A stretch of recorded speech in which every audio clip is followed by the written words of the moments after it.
Yo, what's up, all you burner stones and potheads? This is Weedman 420 with the Weedman 420 Chronicles. How are all you vipers doing out there? Mrs. Weedman? Mr. Weedman? How the hell are you? Fantastic. I love it. Hey, all you vipers out there in the world. Hopefully you're smoking some big fat doinks while you're listening to the show. Mrs. Weedman and I are about to get normal with some black maple grown by Soil Syndicate. And I'd like to thank our friend Midwest Terps for giving us this strain from the Midwest Terp-Off, Illinois versus Michigan. And so black maple is an evenly balanced hybrid strain, 50-50, created through crossing the delicious Dulce de Uva and Sure Banger strains. If you're looking for a sugary, sweet treat to help you settle in for a lazy afternoon, look no further than black maple to bring everything that you've been dreaming of and so much more.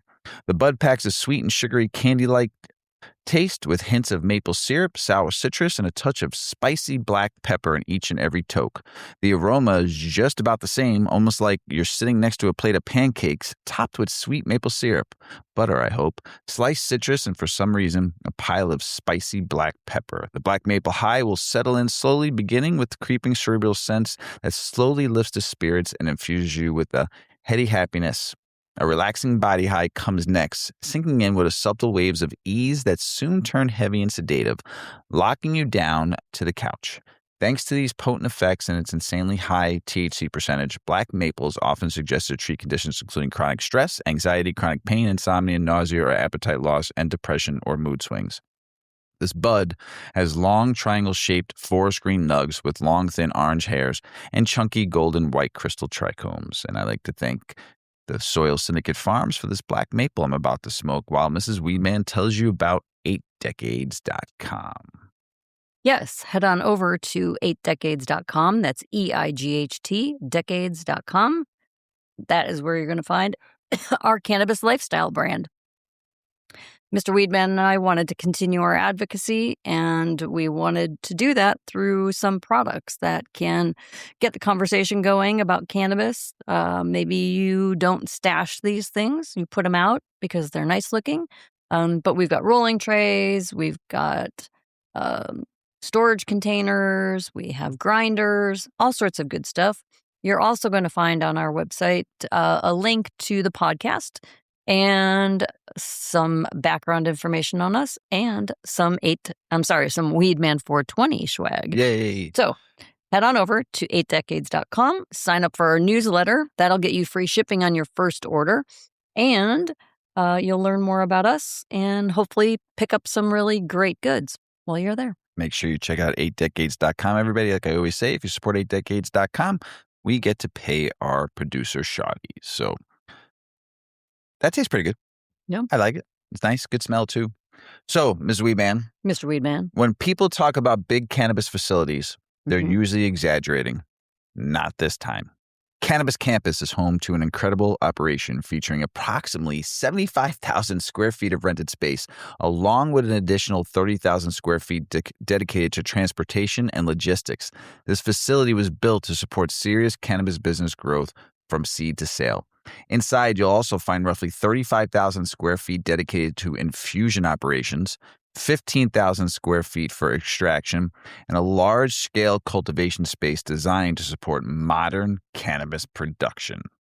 The facility is powered with approximately 5,000 volts of electricity capacity and represents an investment of more than $25 million into the future of cannabis. Whether you're an entrepreneur, investor, operator, or simply fascinated by the cannabis industry, Cannabis Campus offers a unique opportunity to see what a large-scale cannabis operation really looks like. Interested in touring the facility? Reach out directly to Cameron Kuhn at CKUHN100@yahoo.com. Let me say it one more time. Cameron Kuhn at CKUHN, the number 100 at yahoo.com. Or send us a DM and we'll connect you. So you also get to take a look behind the curtain and see where the future of cannabis is being built. And when you reach out, tell them the Weedman 420 Chronicles podcast sent you. We got the tour of the facility. It's pretty dope. It's absolutely amazing. Go take the tour if you're interested. And if you really want to know what white labeling is all about and see an amazing 217,000 square foot facility. Cannabis Campus, everybody, go check it out. So We had a great weekend. It was beautiful in Illinois this weekend. It was so much fun. But I learned something really new. There's something called cocaine sharks. Hey, where are they? Miami? They're the ocean's wildest party crashers. Move over, Cocaine Bear. Because remember that movie? We never saw it, but Cocaine Bear. Because apparently the oceans wanted its own sequel. So scientists have been studying sharks and fish in Bahamas recently and discovered that sounds more like a plot of a late-night cable movie than a real scientific study. They found sharks swimming around with traces of cocaine, caffeine, and painkillers in their system. Dang. Shoo. Researchers collected blood samples from like 85 sharks that were living in the Eleutheria island of the Bahamas. And then running some tests, they discovered nearly 1/3 of the sharks. 1/3? Love to snort cocaine. I mean, have cocaine in their blood. Some like to go sit up on the beach and have some coffee with the guest. So they had caffeine in their blood. And then others are addicted to oxycodone. Oxy. Meow. They like their oxycodone. And also acetophetamines and diophonetic. I don't know what those are. Diclofenac or diclofenac. I have no idea. And a couple of sharks even tested positive for meth. Meth heads. Not a hammerhead. That's why they have no teeth. I'm not a hammerhead. So before you start picturing sharks wearing sunglasses and they're wearing a beach shirt and they're snorting lines off of some woman's butt in the Bahamas, scientists say there's no evidence these sharks are suddenly becoming more aggressive or acting like cast of a bad action movie. The bigger concern is what they say about pollution. Yes, that's what I presumed. In our oceans. So the Bahamas is often viewed as a beautiful tropical paradise. And, I've been there once. Do you ever go to Bahamas? Yeah, I've been there once. And it was gorgeous. The water was crystal clear. But even places that look pristine, human activity leaves what? A footprint, right? Mm-hmm. Researchers believe wastewater, tourism, boat traffic, and drug dealers possibly dumping cocaine off the side bales, dumping bales and them leaking out, and the sharks are going, woohoo! Yeah, the shark just bites into it, not knowing what it is, and he's all geeked out. And he's eating some whales. He's attacking some whales after that. Like what's the word? A tiger shark or a great white on coke, and his jaw's jacking back and forth. And you just happen to be on a surfboard. You're done. You are done. You know how fast you would be? How fast? I mean, basically, he's coming at you with his jaw geeking back and forth, though. And everybody, we're back on camera against you. Just saw Mrs. Weedman jaw jacking us out. I've never naturally jaw jacked, but I've seen quite a few people jaw jack. Interesting. So the shark. Do you know that's happening? I see it. That's the one thing. I mean, I worked in the bar industry, and you've been in bars, and we've seen tons of people on coke. I wonder if they know that they're doing it, because I make fun of people when I see them doing it. Their eyes are all big, and their chin is going back and forth. There's no pleasure in that for me, anyway. I've never done it before, so I've seen it. Most recent time, I was at a work function in the city. We were at a microbrewery or a craft brewery in the city. And there was there's a program in real estate. They a lot of offices have this educational system, we'll call it. And it's very hoorah and team accountability. And you get your accountability partner and you call each other and you make sure that you're doing all your fucking bullshit. Blech. You see how much I love real estate. And team building. Someone from my office had an accountability partner who liked a little booger sugar. And so we were at the work party, and it was 12 o'clock, and everybody's schlepping down the street back to get their cars. And this young man was not. He just wanted to go, and his jaw was going. Oh, my God. It's I feel sorry for you, because everybody knows that you're totally coked out right now. Geeked out, yeah. And you think that they don't know, but they know. Just as we all know that whatever goes down the toilet ends up in a river, a stream, an ocean. Don't throw your medicine or your drugs in the toilet. Yeah. Don't throw your fish down the toilet either, because they go into the ocean and kill everything too. There's people throwing, those What do you mean? Those lionfish. Oh, like it could become an invasive species. Yes, by throwing it in down the the wrong toilet place. and it survives. That's why you have Whoa. alligators Come and on, but it's sewers got to and go. snakes. We're in like civilization. It's got to go through a water treatment facility. Some places yes, some places no. How would it get out? It might have to just go swimming. There's ocean dumping still going on. Oof. Oh yeah.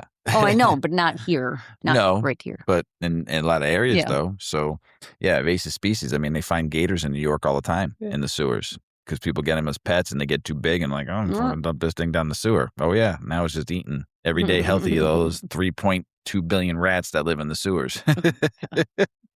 So Thanks for all the great information. I know. So if Hollywood's paying attention, I'm pretty sure Cocaine Shark is already through production. It's Jaws 3.0. Oh, shit. Before we get out of control here, you ready to get the show started? Mm-hmm. All right. The story comes from the Fresh Toast, and it looks at something a lot of cannabis consumers have experienced over years. Hiding their marijuana use. For decades, cannabis users operated in the shadows, in the alleys like Dob Boy back in his back alley deals. People worried about losing jobs, damaging relationships, and being judged by neighbors and family members. Even in places where marijuana was legal, many consumers still kept their use private. But according to a recent article, The Fresh Toast, that culture of secrecy may finally be changing.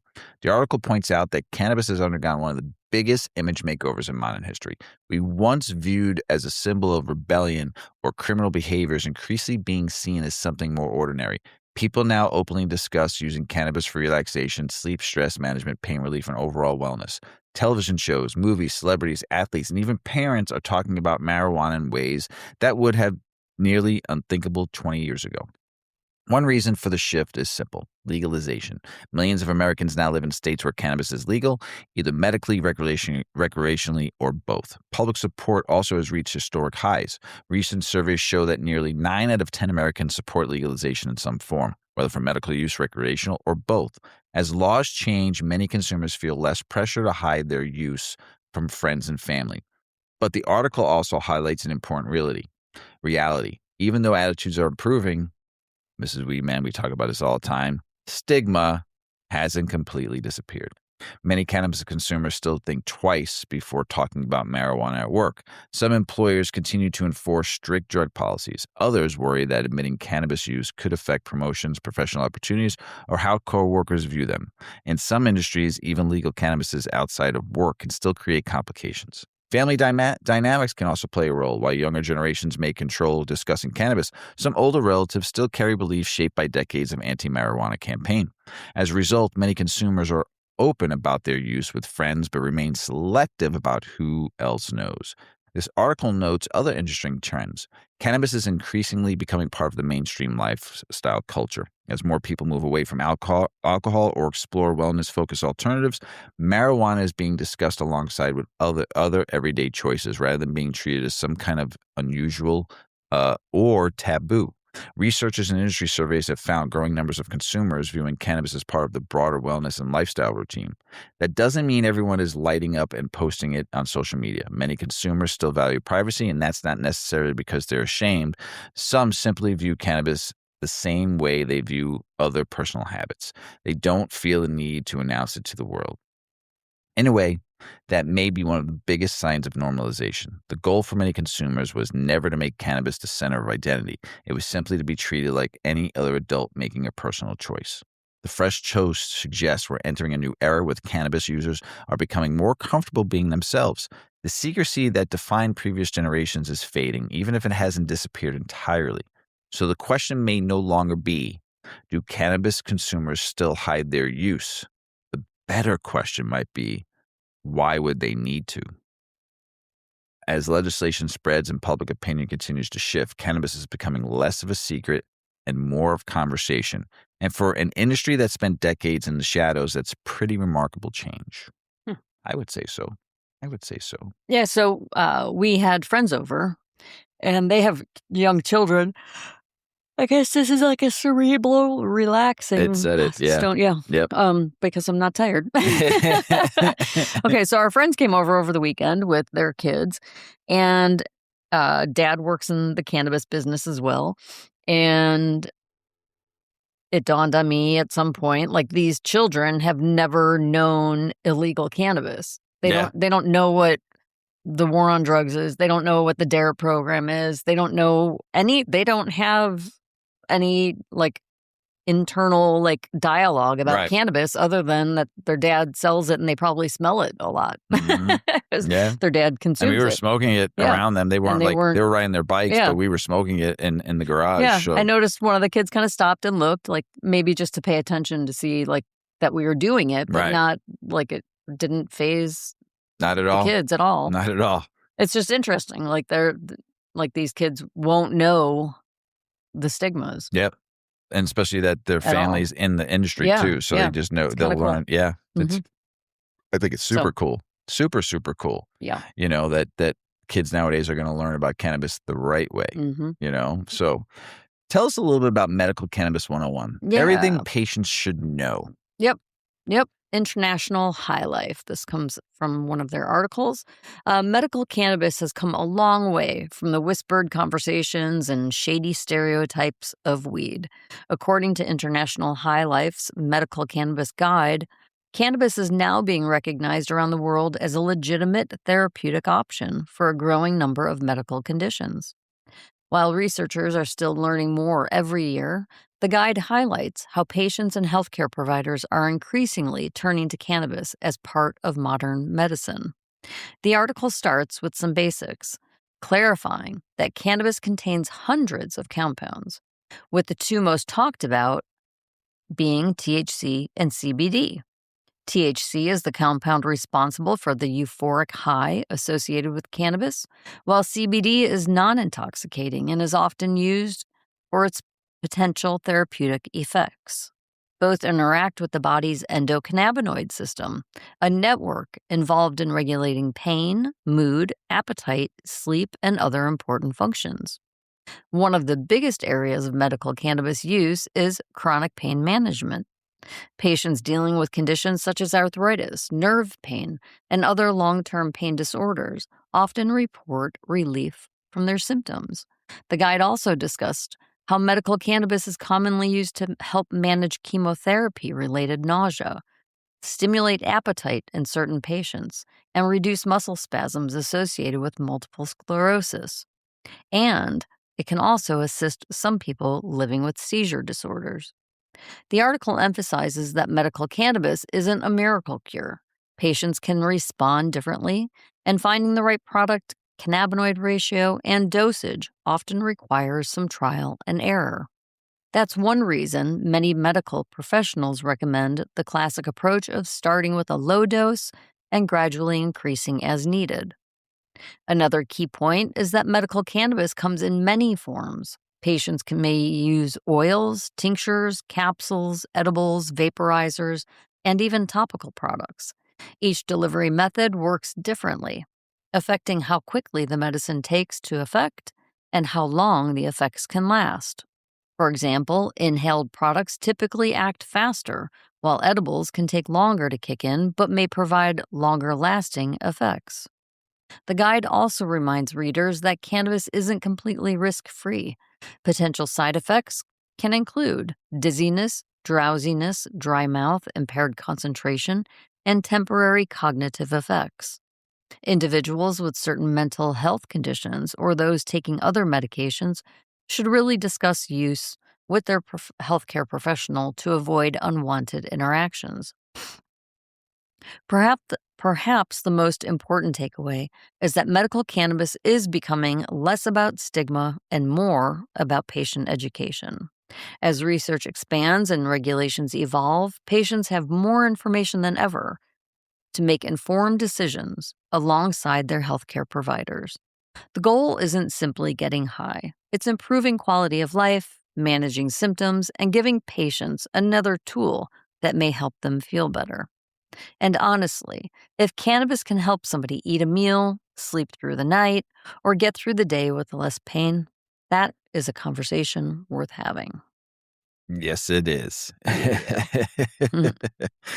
Cannabis 101. That's been a minute since we've gone. Yeah. Yeah. I was reading so many different articles this week, and I was like, oh, we need to review some things. It's been a while. We've talked about that in the past, about throwing like stuff we've talked about maybe in episode 100, which maybe someone hasn't listened to yet, and I'm just throwing it out there, a number. So, or actually, we might have talked about the endocannabinoid system in an episode of 210, but every once in a while, somebody who just started listening to us might have started listening to us at this is episode 312.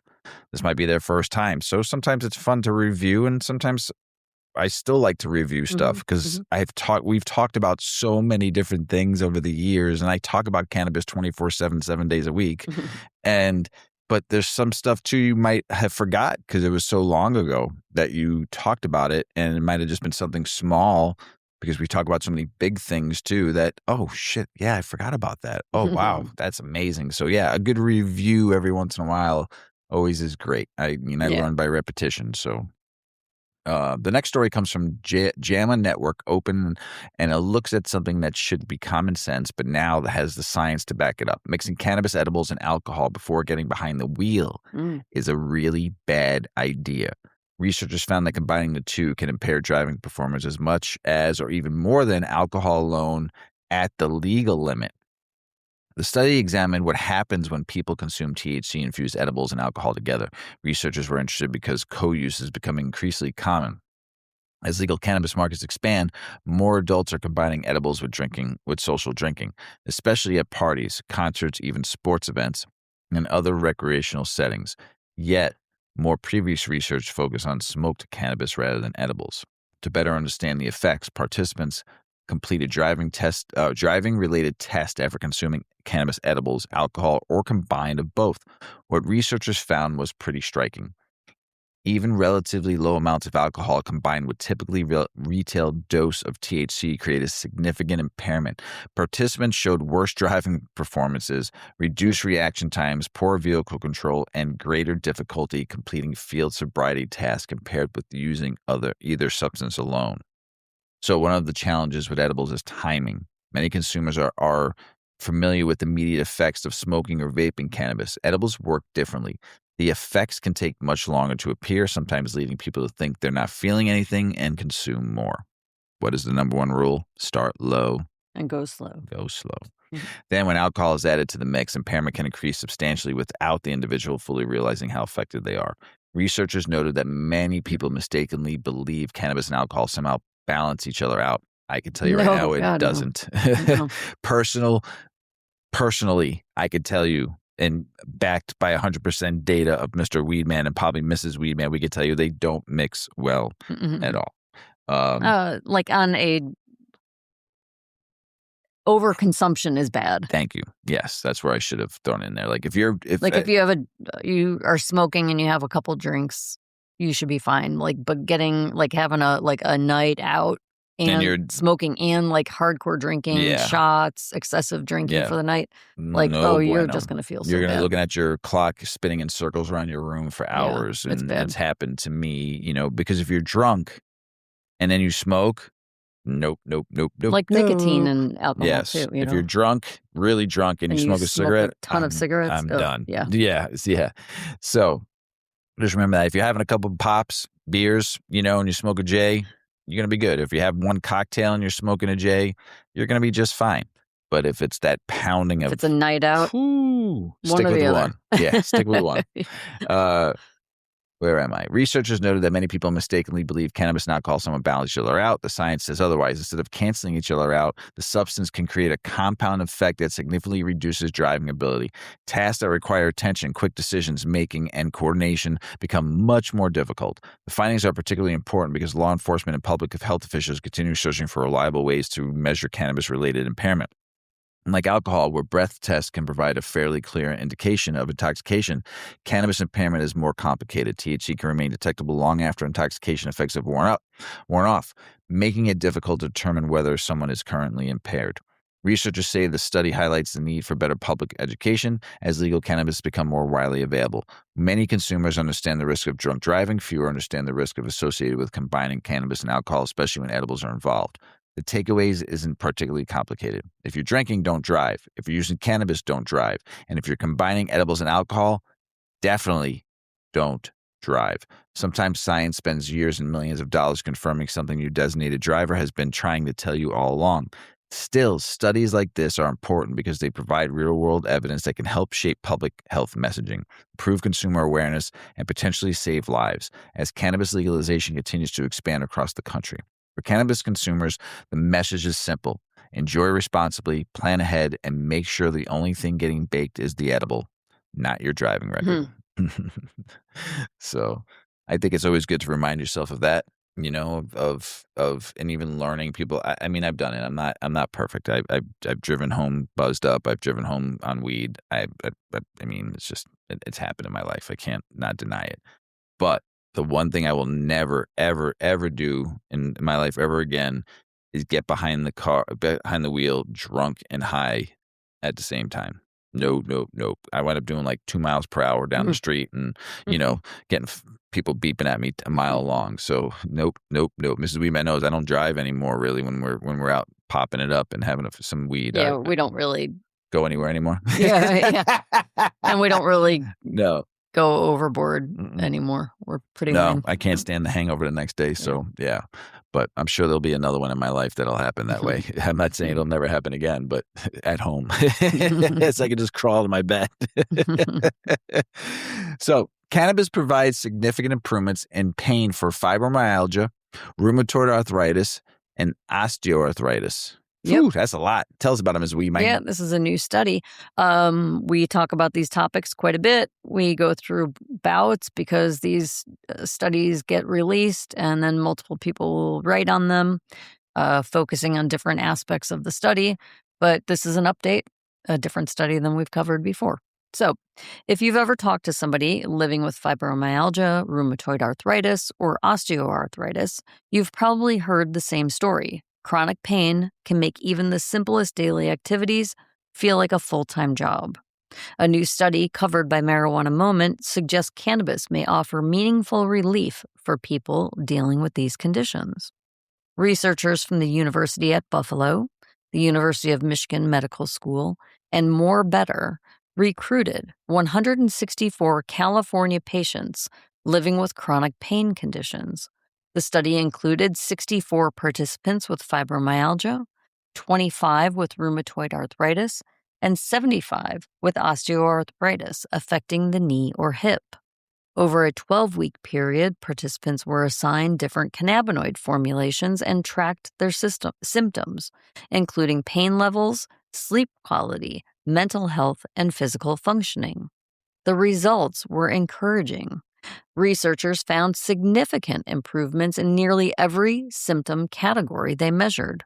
Patients reported better sleep, improved mental health, enhanced quality of life, and reductions in pain. The only area that did not show notable improvement was cognitive function. Well, according to this study, participants were able to engage more fully in daily activities as their symptoms improved. So, yeah, you get a little doot-doot, but, I mean, it's worth it because look at all the other benefits, right? Yep. It's not like you're out of control. You get a little baked and your brain is a little funny for a minute. I mean, a lot of times you can fully function.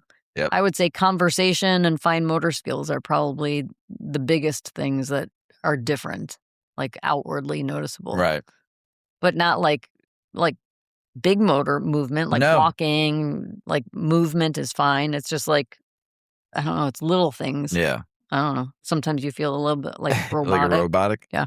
10 more minutes. 10 more minutes. But not incapable of doing things. All right. One of the more interesting findings was that different cannabinoid combinations produced similar overall benefits.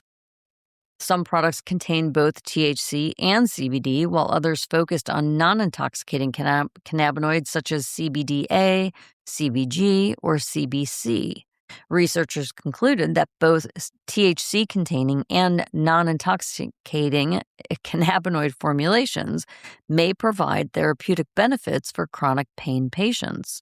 That's important because not every patient wants the psychoactive effects associated with THC. The findings also line up with a growing body of research examining cannabis and rheumatic conditions. Previous studies have found that many arthritis patients report substantial reductions in pain after using medical cannabis. In one survey, pain scores dropped significantly after sustained cannabis use, with patients also reporting improvements in stiffness and fatigue, as well as other symptoms. For fibromyalgia patients specifically, researchers have been studying cannabis for years. A systematic review of clinical evidence found that while more high-quality research is still needed, medical cannabis appears to be a relatively safe option that may provide short-term pain reduction for many patients. Other studies have reported improvements in sleep, daily functioning, and overall quality of life among fibromyalgia patients using cannabinoid therapies. The researchers behind the new study noted that chronic pain affects roughly 1/3 of the global population, and many conventional treatments either don't provide enough relief or come with significant side effects. That's one reason scientists continue investigating whether cannabis can serve as an alternative or complement to traditional pain medications. Of course, cannabis isn't a magic cure, and responses vary from person to person. But studies like this continue adding evidence that cannabinoids may play an important role in helping some patients manage chronic pain while improving sleep, mood, and overall quality of life. And for anyone who's spent years waking up sore, stiff, and exhausted, any small improvement can really feel pretty significant. I know. I was just about to say, can I say you have the O1, osteoporosis? Yeah, right? but that's different. I They're know, talking about osteoarthritis. but I know it's different, but does cannabis help that for you think? No, because osteoporosis does not have any symptoms. Oh, unless you have bone breaks or, like Gotcha. the degeneration in my Yes. spine. So Right. yes, like some of my pain can be attributed to that, but they don't definitively say that. Doesn't say that. That's a Yeah. bummer. Yeah. Well, But no, because it would almost be better if they could, because then you'd have an answer, oh, that's true. right? Yeah. Or like an understanding. Right. But chronic pain is weird because they really they can't always figure out what's causing it. Yeah.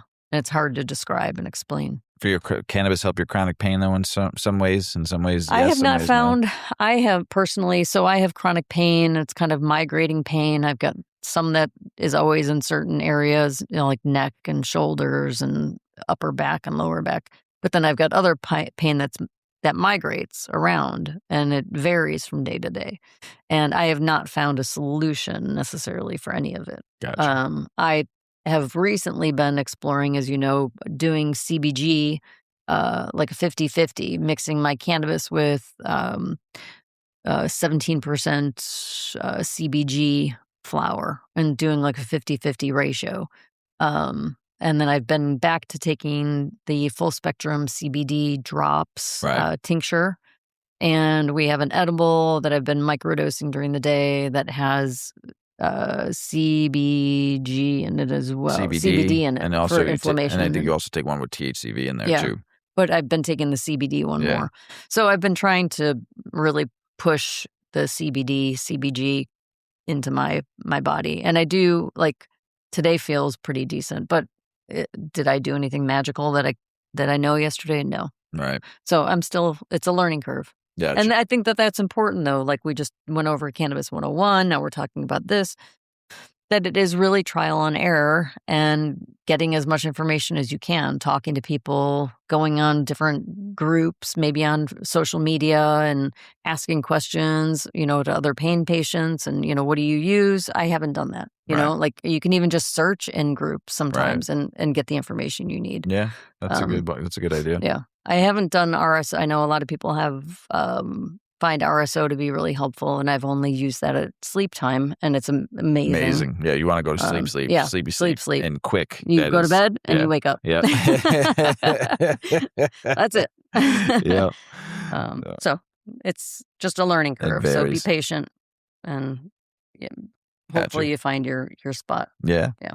Political, state, and business news. Supporters and opponents of federal marijuana rescheduling have officially lined up next month's DA hearing. Both sides filed notices to participate as long as running debates over removing cannabis from Schedule 1 continues. The hearing could help shape the future of federal marijuana policy and influence how regulators, researchers, and business move forward.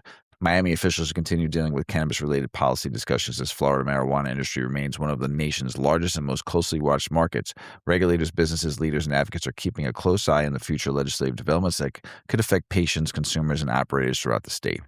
A nearly forgotten ghost town in New Mexico has found new life thanks to the cannabis industry. Entrepreneurs are investing in cultivation and business opportunities, bringing jobs, economic activity, and renewed attention to the area that had struggled for decades. Local leaders hope the momentum continues.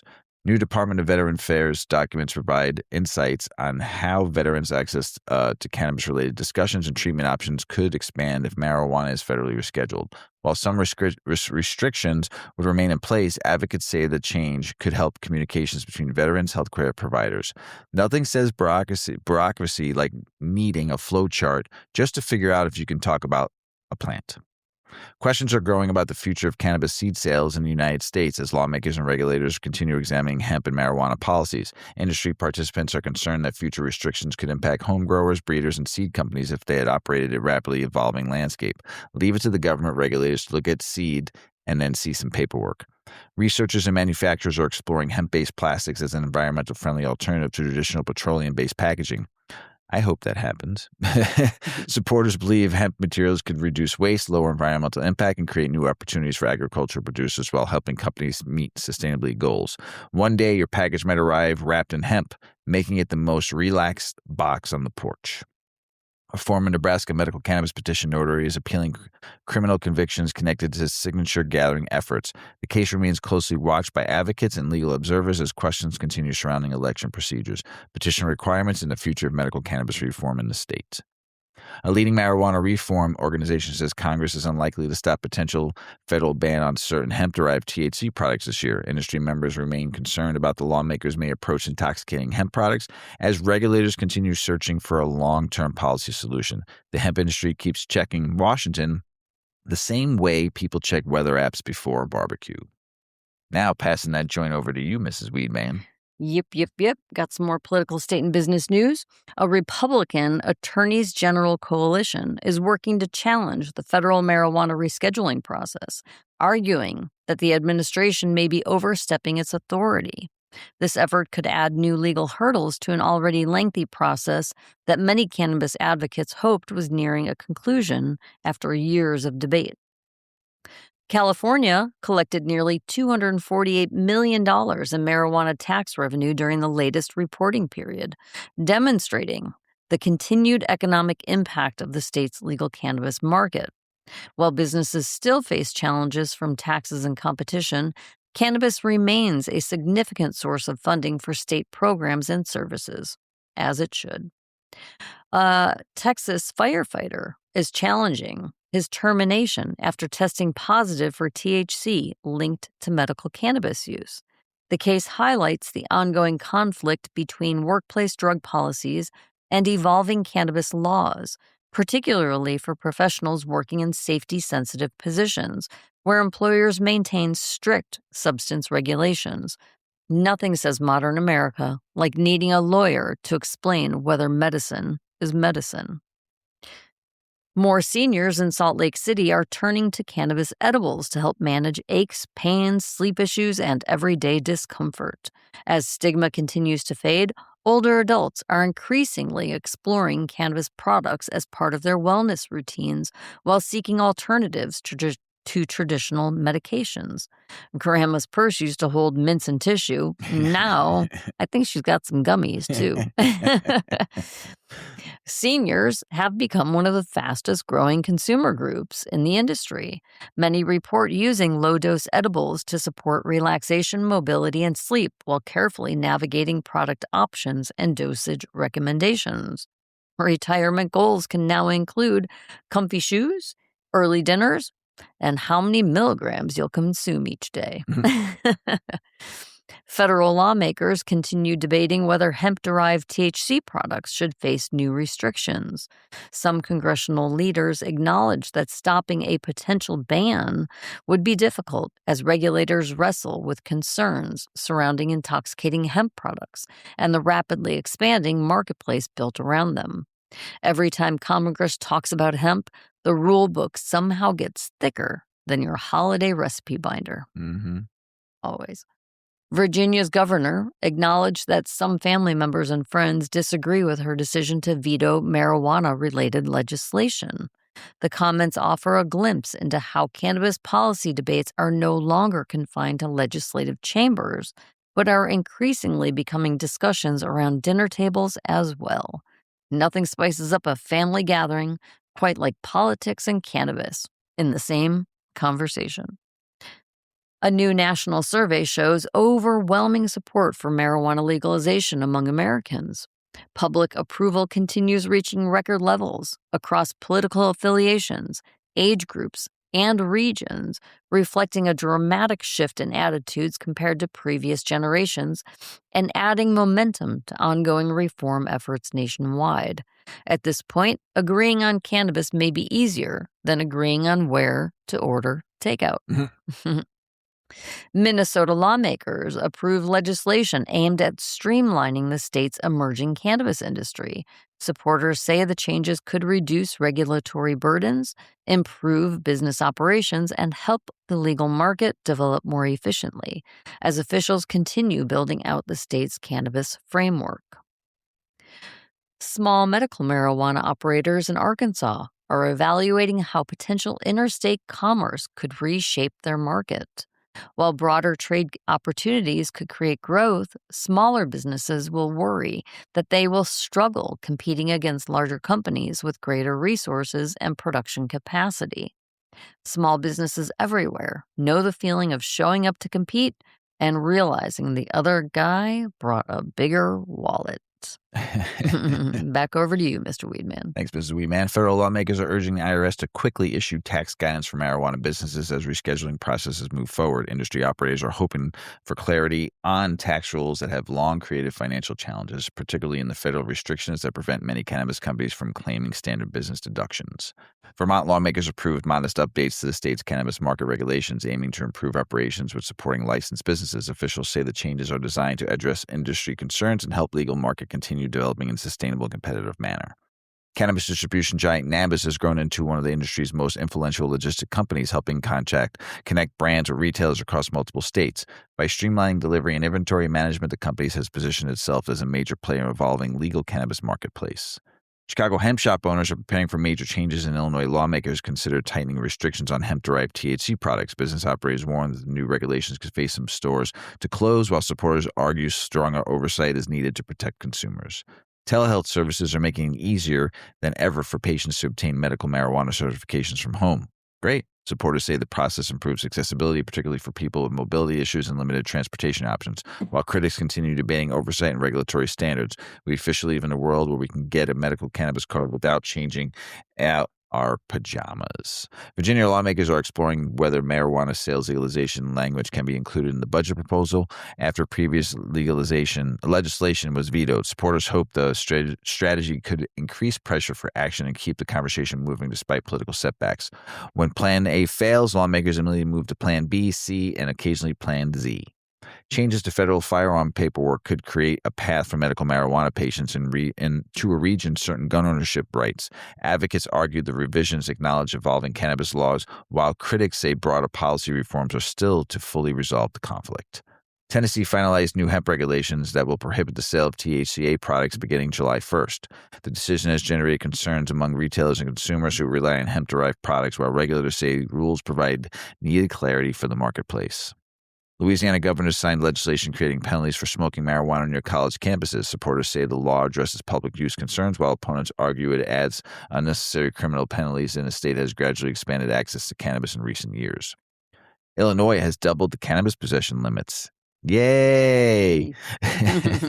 Under state policies, allowing adults to legally possess larger quantities than before. So yes, supporters say the change better reflects the realities of legal market while providing consumers with greater flexibility when making purchases. Illinois basically looked at the old possession limit and said, those are rookie numbers. So just look at for medical, for recreational, and for in-state and out-of-state. Everything is doubled. So now you can get 1,000 if you're recreational. I think you can get only 500 milligrams of edibles. Now you can get 1,000. It's a big difference. Yeah, it's still 10 bags because you only do 100 milligram per bag, but now you could buy 10 if you want. And everything went up too. So it's like, so if you're in out of state, you're only able to get 250 milligrams of edibles. Now you can get 500. Wow. Yeah. So the border stores around Illinois, their sales are going to go. It's going to be increased. So Massachusetts to double recreational cannabis possessions. That's nice. And then limited DEA to decide if 21-year-olds can buy marijuana. That makes no sense. If they can go to war and buy alcohol, they should be able to buy weed. Right, Ms. Weedman? That's right. That's it. So some other good news. Yes. This is a big one. Laws got passed in Illinois on the final hours. The Illinois legislature passed Cannabis Omnibus Bill.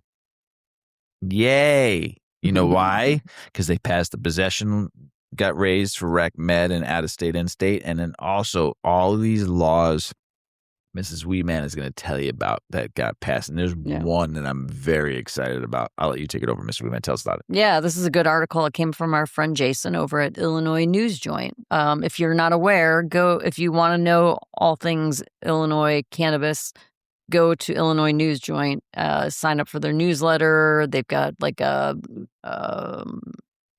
they also have like an events notifications. He does product reviews, all sorts of great stuff. So they're doing good things there. Yep. And they've been doing it for a long time. Him and Michael Lastly. Thank you. I always call him Lashley. Lastly. So they're both great. Great people. So here we go. This is a summary of their article.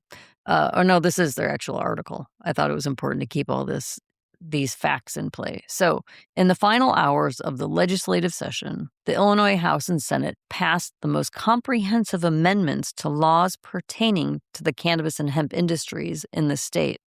The bill now heads to Governor J.B. Pritzker to sign into law. The cannabis-related amendments were attached as a shell bill to Senate Bill 3222 this weekend. SB 3222, originally filed with amendments to the Public Utilities Act, had already passed the Senate.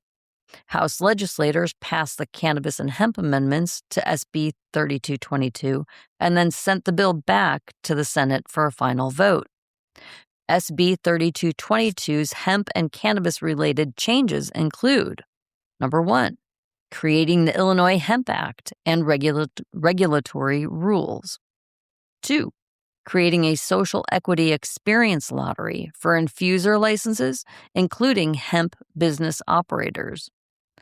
3, doubling cannabis purchase limits for medical patients for both in-state and out-of-state customers. 4, allowing medical patients to purchase products from an adult use or rec dispensary. Huge.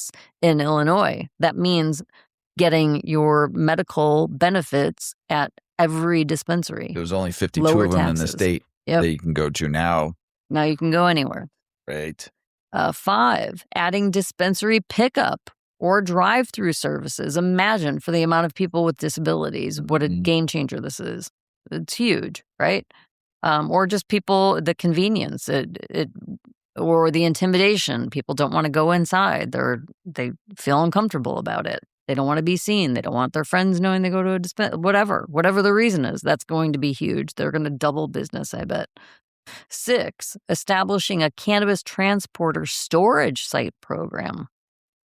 I don't really understand what that means. So do all the transporters. So basically that means where now you don't have to just keep it at your one site. Oh, you can have like a storage facility for your goods. You can move it from one infuser to another and they can store it there. Wow. And pick up there instead of having to go all the way down to Metropolis to pick up something, or you know what I'm saying? So there'll be hubs. Yeah. But the only thing I heard about the difference is that you can only keep it there for 72 hours, which doesn't make any sense. It could still be a game changer. Right, can. Because that's the work week, right? Yep. All right. 7, increasing square footage of canopy space for craft growers. That's huge. 5,000 square feet now to 14,000 square feet. Wow. That's huge. 8, adding disciplinary action against licensees. Wait for this. This is huge. This is my favorite one. This is going to be a wham bam boozle to a lot of fucking people. Adding disciplinary action against licensees for engaging in a pattern of non-payment or late payment for goods and services to a cannabis business establishment. So good. Pay your vendors. So now you good. have to. So good. And I bet there will still be dispensaries who are like, I don't care, I'll pay the fine. Yep. Oh yeah. Not if they lock up but their I'm license. keeping my profits. See, in the liquor industry, you get shut down. I think they're going to try to mirror it. So in the liquor industry, it's 14 net terms, COD, 14 net terms or 30 net terms. I think that still is. That's it. And the moment day 15, you don't pay one of your vendors out of the 20 you work with, your license gets shut down, and you can't stay open. You can stay open to sell to the public, but no vendor can sell to you until that bill is paid. Wow, that is what I hope happens. That is that. Not fuck the fine. Yeah, because you'll have people be like, "Fuck, it's $5,000 a month. Who cares? I make that in a week. I make that in a day." You know, no. Shut their license down so nobody can sell to them. Yeah. And if someone does sell them, they get fined. Oh, would that be wonderful? Because then fucking accountability. We can pay our bills. Yes. Go ahead. Sorry, Ms. Yeah. Weedman. Number 9, hardship fee waivers for craft grower, infuser, and transporter license and renewal fees. 10, allowing relocation applications for adult use dispensing organization licensees. Great. 11, craft growers retaining at least 60 days of camera storage in any location. 12, expanding transportation organization operating hours to any time of day. That's logical. 13, adding a warning label specifically targeted to medical patients. And 14, other technical changes. So who knows what falls in there. Well, Republican Will Guzzardi said, our goal with this legislative package is to ease regulatory burdens on cannabis businesses, especially those small social equity businesses, to help them grow and thrive and compete, and also to address the federal changes related to hemp. The one thing they should have added on there, set 10% flat tax rate would have been perfect. Instead of never changing, instead of being like 20-something percent, 37%, this percent on edibles, this percent on THC percentage. Like how we have a liquor tax. Yes. But that's still a percentage of the sale. Yeah, but just fine. Just a 10% tax. 10%. State tax, and then you have your city tax, and you have your municipality tax. So, I mean, it gets pretty expensive. But they ain't that's their cash cow. $460 million a year cash cow. They ain't getting rid of that. Yeah. So, international news, a Canadian employment tribunal ruled that flight attendants are not permitted to use cannabis in violation of workplace safety requirements. Canadian cannabis sales continued climbing in March, reflecting steady consumers' demand across legal markets. Industry analysts say the growth demonstrates ongoing market maturity, and licensed producers and retailers compete for customers while adapting to changing regulations and shifting consumer preferences. A new report examining Europe's cannabis market highlights expanding opportunities across the continent. As medical programs continue growing, the policymakers explore broader reforms. Industry observers believe Europe could become one of the world's most influential cannabis regions over the next decade. Europe is approaching cannabis reform the same way it approaches trains, slowly, carefully, and eventually everywhere. Nigeria's National Assembly is considering legislation that would allow cannabis cultivation for medical and economic purposes. Supporters argue that proposal could create jobs, generate tax revenue, and support healthcare initiatives while maintaining controls designed to prevent unauthorized use. Nothing gets lawmakers interested faster than words, new jobs, and new tax revenue. We have a big fan base in Nigeria. Really weird. Same thing in Kenya. Two big fan base. Appreciate y'all. So good things are coming your way in Nigeria. French lawmakers are debating proposals that would increase cannabis-related fines to €500. So one minute you have Europe expanding, going to be one of the best growing, and then you got France. Supporters say stronger penalties could discourage illegal activity, while critics question whether higher fines will meaningfully charge consumers' behavior in a country already recessing in cannabis policies. Apparently, inflation has finally reached cannabis tickets too. A legal battle involving Rastafarian communities in Kenya continues drawing attention to religious freedoms and cannabis policies. Advocates argue cannabis holds culture and spiritual significance, while officials continue weighing public policy concerns against constitutional protections. When religion, politics, and cannabis collide, the paperwork practically writes itself. And there's Kenya, one of our two, Nigeria and Kenya. So our authorities in Paraguay intercepted a major hashish smuggling operation. Law enforcement agencies continue targeting international trafficking networks. The seizures highlights ongoing efforts to combat illicit cannabis markets, while governments throughout the region evaluate changing approaches to cannabis regulation. Some people bring souvenirs home from vacation. Others apparently try to bring entire investigations. And that is international news, everybody. Mr. Weedman's going to end it with... I laugh at this because I'm a Christian and I smoke weed. So can Christians smoke weed, Mrs. Weedman? Well, that's a loaded question. I mean, in the fundamental sense, yeah, they can. Theoretically, tell us what this article philosophically, says. They shouldn't, right? I don't know. God put it on the earth for something to do with something, so I'm going to smoke that shit. This is coming from Christianity Today. Cannabis conversations usually focus on science, medicine, and legalization. But a recent article from Christianity Today asks a different question. What does faith have to say about marijuana use? Specifically, the article examines whether cannabis use is compatible with Christian teachings and how believers should think about recreational and medical marijuana. Author Daniel Darling notes that cannabis has become increasingly accepted across the United States, with recreational marijuana legal in many states and medical cannabis programs available in even more. Public opinions have shifted dramatically as well, with most Americans no longer viewing marijuana as morally wrong, even among evangelical Christians. Opinions vary widely. So, the article's central argument is that the Bible consistently warns against intoxication. While Scripture doesn't specifically mention cannabis, it frequently condemns drunkenness and the intentional pursuit of an altered mental state. Darling argues that because many people use THC-rich marijuana specifically to get high, the same biblical principles that apply to drunkenness should apply to recreational cannabis use. He points to passages in Ephesians, Galatians, and Corinthians that encourage sobriety and self-control. One interesting distinction the article makes is between THC and CBD.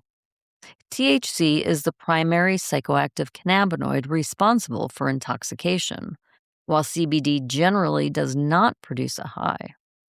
The author focuses mainly on THC-containing marijuana and argues that recreational use differs from substances that can be consumed without intoxication.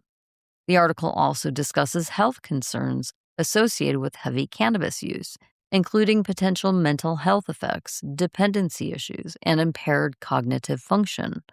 Darling cites concerns raised by researchers and healthcare professionals regarding cannabis use disorder and the potential risks associated with frequent consumption. Where the article becomes more nuanced is in the discussion of medical cannabis.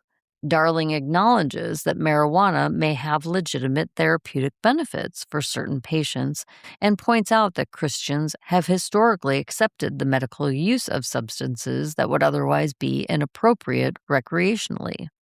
He suggests that medical cannabis should be evaluated similarly to other medications, considering physician guidance, dosage, necessity, risk, benefits, and patient motivation. What's interesting is that this debate remains far from settled within Christian communities. Looking at recent discussions among Christians online, opinions ranging from viewing cannabis similarly to alcohol when used responsibly to believing any recreational use conflicts with biblical teachings, while many others make a distinction between recreational and medical use. That sounds like Christianity, doesn't it? In a nutshell. Yeah. There's all of these different branches and churches and everybody has slightly different versions of yep. how they tell the Bible. and how they practice the faith. Oh, yeah. So whether someone agrees with the article's conclusion or not, it highlights a conversation that's becoming increasingly common as cannabis legalization expands. For many believers, the question is simply, is it legal? Well, is it wise? And as cannabis continues moving into the mainstream, faith communities will likely keep wrestling with where they draw the line. I have so much to say. I know. But I'm not going to. I know. I'm just going to let it go. I'm a Christian. You guys have listened to my show for years, and I'm not afraid to admit it. And to each his own. I'm not here to judge anybody. You choose how to live. You live your life every day. Yep. I smoke weed, and I believe. So that's it, right? Yep. You got anything else to say, Ms. Weedman? No. Because that's the end of the show. Yeah. Same thing here. So. That's it. Yeah. So, got anything else to say before we go? That's it, Mr. Weedman. That's it. Hey, everybody out there in the world, we love you. As Paulie always says, smoke smart. We need some love. We need some kindness. Puff, puff, and away. Puff, puff, pass. Check out our cannabis lifestyle brand online at 8decades.com. Our custom smokes and accessories are perfect for your coffee table, bedroom nightstand, or kitchen counter. They're designed for you to show them off. The Canna community is also loving our hemp and cotton blend t-shirts, sweatshirts, scarves, and hats, finished off with our 8 Decades logo. We've got some awesome long-lasting goods that will be your favorite for years to come. 8 Decades, because a 9th decade of cannabis prohibition isn't acceptable.